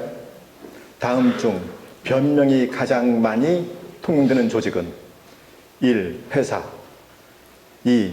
가정 3. 군대 4. 교회. 어디에 변명이 가장 많죠? 왜 그러죠? 지금 예수를 믿자는 거예요? 말자는 거예요? 그러니까 우린 그러니까 하나님이 있다 치고 모인 거죠. 천국 지옥 있다 치고 모인 거죠. 진짜 하나님이 계시고 천국 지옥이 있으면요 우리 일체 변명은 그만합시다. 꿈꾸는 교회도 혹시 매해 교회 표가 있는지 모르겠네요. 있나요? 없나요? 있어요? 금년 표가 뭐예요? 저희 교회는요 표가 고정되어 있습니다. 그리고 밖으로 공개는 안 해요. 그냥 우리끼리 있으나 잔말 말고 예수 믿자. 아니, 예수 믿자는데 무슨 잔말들이 있냔 말이에요. 그냥 닥치고 믿는 겁니다. 변명은 다른 일 있을 때 다른 일에 신앙 원칙 말고 세상 살아갈 때 세상에서 전혀 지도 안 먹힐 변명들 교회 가서 하지 마시고요. 교회에선 예수 믿자고요. 자기가 자기 불신앙을 이해한다 그래서 하나님도 이해하시는 거 아닙니다. 자, 두루마기를 빨 수 있는 사유를 조목조목 나야겠다 그래서 두루마기 빤 걸로 용납 안 된단 말이에요. 우리가 두루마기 따는 걸 짐승은 절대 좌시하지 않습니다. 그래도 기필코 빨아야죠. 어떤 이유로든 안 빨면 그거 안 빤 거예요. 제가 이거 꼭 빨리 그랬는데요. 뭐 여차여차. 그거 안 빨았단 말이에요. 만약에 내가 어지간하면 진짜 빨리 그랬는데 지금 상황이 워낙 급해서 이 일 이거 어쩌고저쩌고 해서 못 빨았어. 그러면 11절로 올라가야죠. 뭐요? 11절. 불의를 행하는 자는 그대로 불의를 행하고 더러운 자는 그대로 더럽고 두루마기를 안 빠는 자는 그대로 안 빨고 그래야 되는 거 아니에요. 이렇게 시급하게 말한 이유가 뭐예요? 자기 두루마기를 빠는 자들은 복이 있다. 이 얘기가 14절로 이어지잖아요. 14절 중간 이후에 이는 그들이 생명남에 나아가며 문들을 통하여 성에 들어갈 권세를 받으려 함이로다. 이렇게요. 생명남에 나아간다. 문들을 통해서 성에 들어갈 권세를 받는다. 둘 다 구원을 말하는 거죠. 그러니까 아무나 두루마기 안 빨아요. 구원에 관심 있는 사람만 두루마기를 빠는 겁니다. 그러면 짐승이 방해한다 그래서 안 빤다. 사실 세상에 관심이 있는 거죠. 설령 하나님이 싫어하신다 그래도 세상에서 불이익 받는 건 못 견디겠죠. 그럼 별 수 없어요. 그런 사람은 성에 들어갈 권세를 받지 말아야죠. 성 밖에 있는 게 맞죠. 15절에 성 밖에 있는 자들 명단 나오죠. 개들과 점술가들과 음행하는 자들과 살인자들과 우상숭배자들과 및 거짓말을 좋아하며 지어낸 자들이요. 앞에 그 불과 유황을 타는 못에 참여한 자들 나왔는데 거의 똑같아요. 그냥 뭐 개 빼곤 다 있습니다. 개들은요 성경에서 더럽고 악한 사람들 그 비유로 자주 등장해요. 자기 두루마기를 빠는 자들은 성 안에 들어가는 권세를 받습니다. 그들은 다시 밤이 없는 곳에서 세세토록 왕노릇해요. 자기 두루마기 빨지 않으면 그럼 성경은 그런 사람을 개들과 점술가들과 음행한 자들과 살인자들과 우상숭배자들과 및 거짓말을 좋아하며 지어내는 자들이라 그래요. 그들은 불과 유황으로 타는 곳에 던져지겠죠. 완전 극과 극으로 갈립니다. 중간 없어요. 이런 내용이 17절로 이어져요.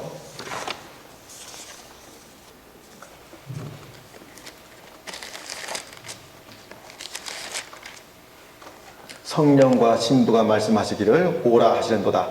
듣는 자도 오라 할 것이요 목마른 자도 올 것이요 또 원하는 자는 값없이 생명수를 받으라 하시더라. 신부는 교회를 말하죠. 성령과 신부가 사람들을 구원으로 초청하는 겁니다. 이게 요한계시록의 내용을 알고 있는 요한계시록을 씹어먹은 여러분이 할 일이죠. 우린 성령님과 더불어서 그리스도를 증거하죠.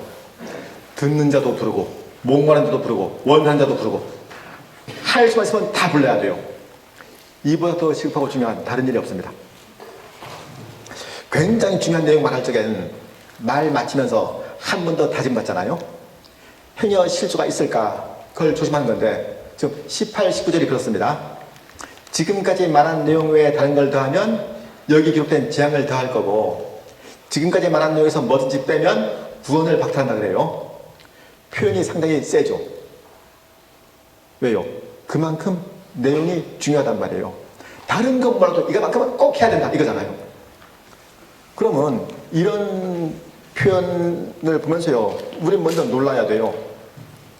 성경이 이렇게 강경히 말할 만큼 우리는 성경을 자주 흘려 듣는 거죠. 아니 성경 말씀이란 그 이유만으로 누구나 마음에 새기면 이런 거친 표현 쓰면서까지 우리를 닥달할 이유가 없잖아요. 성경 말씀 보면서 표현이 난 그렇게 생각 안 해. 이런 경우가 왕왕 있더란 말이에요. 뷔페 가면은 자기 입맛대로 골라 먹을 수 있습니다. 성경 말씀은 뷔페가 아니잖아요. 우리가 할 일은 하나님 말씀을 고르는 일이 아니고요. 주어진 말씀에 순종하는 일이죠. 행여 우리가 그걸 망각해서 복을 못 받을세라 하나님의 애타는 뼈를 당부하는 겁니다. 그게 18절 19절이에요. 우리가 늘 하는 기도가 주기도문이잖아요. 20절이 그 주기도문 상반부 요약이에요. 뭐요? 아버지의 이름을 거룩하게 하고 아버지의 나라가 오게 하고 아버지의 뜻이 하늘에서 같이 땅에서 이루어지길 바란다. 한 줄로 주 예수여 오시옵소서. 주 예수여 오시옵소서. 아람어로 하면 마라나타. 그러니까 조 이름에 마라나타조 있대요. 헬라어로도 그대로 음역해서 마라나타입니다. 마라나타. 그러니까 예수님이 오시면 그럼 어린 양 혼인잔치가 이루어지겠죠. 우리 모두가 다 어린 양의 신부가 되는 겁니다. 그러니까 혼인 날짜를 기다리는 그 신부의 심정, 그게 곧 주님 오심을 기다리는 우리 심정인 거죠. 세상에선요, 중요한 것으로 가짜가 있어요. 가짜 다이아, 그죠? 가짜 플라스틱 이런 거 없잖아요. 가짜 진주. 근데 뭐 가짜 양철 이런 거 없어요. 중요한 거, 귀한 건 가짜가 있습니다. 주 예수의 오십서. 그러면 시한부 종말론이 있습니다. 이게 기독교 역사에 늘 있던 이단이에요. 어쩌면 여러분은 모를지 모르겠는데 단위선교회라고 지난 1992년 10월 28일 날 예수님 오신다고 그때 굉장히 혼란스러웠어요. 오죽하면요 TV에서 중계했습니다. 진짜 오는지 안 오는지. 그러니까 10월 28일 자정 가까우니까 거기 속한 사람들 다 흰 옷 입고 산에 가서 기다렸어요. 생중계 되는데 안 오셨죠. 근데 아니 어떤 사람이 주님 오실 날짜를 미라서 그걸 준비한다 해봐요. 그럼 신앙생활은 주님 오시는 그 당일 하루만 따지는 거예요? 주님 오심은 그날 그때가 언제인지 모르는 채 늘 기다리는 거지. 아야 언제야 딱 알고 그 전에 그냥 펀펀 놀다가 그날 하루만 가서 그냥 목욕하고 흰옷 입고 하면 되는 게 아니란 말이에요.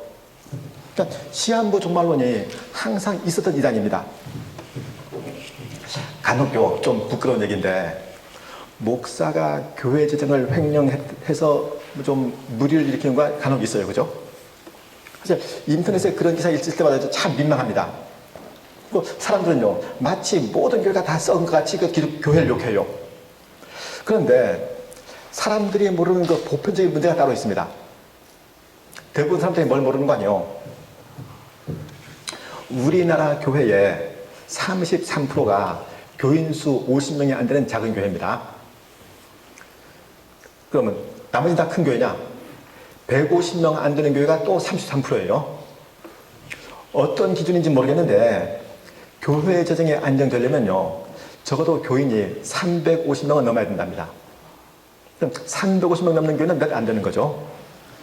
그런 교회는 5%밖에 안 된대요. 그 5% 중에도 아주 극소수 교회에서 그런 사고가 나는 거겠죠. 그러니까 무리를 일으키는 교회나 그 목사는 아주 극소수인데 반면에 최저 생계비에 미치지 못하는 사례비로 힘겹게 살아가는 목회자는 무지무지 많습니다. 근데 그 극소수가 너무 부각되는 바람에 대부분 목회자들의 그 실제 모습이 가려져요. 뭐 이건 그렇다 치고요. 시한부 종말론. 이거 암만 문제라도 우리가 그것 때문에 입는 피해 사실 없잖아요. 혹시 이 다음에 시한부 종말론에 빠질 계획이 있으신 분? 없죠. 우리 그거 이따니까 다 알아요. 잘못인 거. 그러니까 우리가 정작 조심해야 될 건요. 시한부 종말론이 아니죠. 우린 뭘 조심해야 되는 거 아니에요. 종말이 없는 것처럼 살아가는 듯해요. 이거 조심해야 돼요. 말로는 신앙이 있다 그러면서 신앙 없는 사람처럼 살아갈 수 있겠죠. 말로는 하나님 계시다 그러면서 하나님이 안 계신 것처럼 살아갈 수 있겠죠. 말로는 예수님 다시 오신다 그러면서 예수님 다시 안 오실 것처럼 살아갈 수 있잖아요. 시한부 종말론은 사실 우리 무섭지 않습니다. 그거 틀린 거 다 알아요. 종말을 아예 잊어버리고 살아갈 우려는 이건 있단 말이에요. 요건 조심해야 됩니다. 전에 한 청년이 그래요. 아가지 장가도 못 가봤는데 주님 오시면 억울해서 어떡해요. 좀 이따 오셔야죠. 그러니까 옆에 있는 청년이 다 웃습니다. 다 동의를 해요. 근데 그런 말은요 동의하면 안 돼요. 그 얘기는요 우리가 그만큼 신앙을 모른다는 얘기죠. 아니 예수를 믿는다 그러면서 구원의 완성보다 더 기다리는 일이 있으면 말이 안 되는 거 아니에요. 아니 미팅도 한번 못 해봤는데 결혼하면 억울해서 어떡해요. 그래도 결혼 전에 미팅 한번 해보고 말이 맞나요? 아니 미팅 한번 못 해보고 결혼하면 억울할까요? 실제 제가 미팅 안 해봤어요. 제가 연애를 좀 일찍 했거든요. 아내가 초등학교 동창인데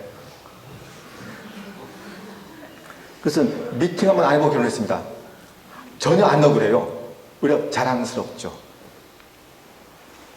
아니, 신부가 결혼 전에 미팅 한번 해보고 싶어 할 이유가 없잖아요. 예수 믿는다 그러면서 구원의 완성보다 더 기다리는 게, 더 관심 있는 게, 더 호기심 드는 게 있으면요, 이건 이미 틀린 거예요. 마라나타는 말로 하는 거 아닙니다. 아문성된 교리 아니에요. 실제 삶으로 고백해야 되고 실제 그렇게 살아가야죠. 실제로 살아가는 그 하루하루가 전부 다 주님을 기다리는 하루하루라야죠. 그런 사람한테 주 예수의 은혜가 있을 겁니다.